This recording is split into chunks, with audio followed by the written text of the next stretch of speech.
Friends, అందరికీ నమస్కారం. Welcome back to Niharika world. So నేనైతే చాలా జర్నీలో వచ్చాను. ఇన్ని రోజులు నేను ఊళ్ళో ఉండేదాన్ని. సమ్మర్ హాలిడేస్ కదా, ఎక్కువ ఎంత ఉందని మా డాడీ తాటి ముంజలు తెస్తున్నారు. తాటి ముంజలు తెస్తుంటే తిందామని అనుకుంటున్నాం. సో అంతా మా డాడీ వెళ్ళి తీసుకొస్తున్నారు. నేను జర్నీలో ఇంకా చాలా టైం ఉందన్నమాట జర్నీ చేయడానికి.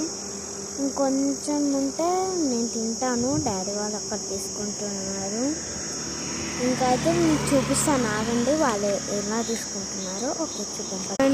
తీసుకుంటున్నాడు. హాయ్ చెప్పమంటే హాయ్ చెప్తున్నాడు. ఇలా జైల్లో బస్సెస్ ఎక్కువ తిరుగుతాయి కదా, ఎక్కువ తిరుగుతున్నాయి బస్సులు. అన్ని లారీలు మొత్తం కాళ్ళలో కూర్చుంది.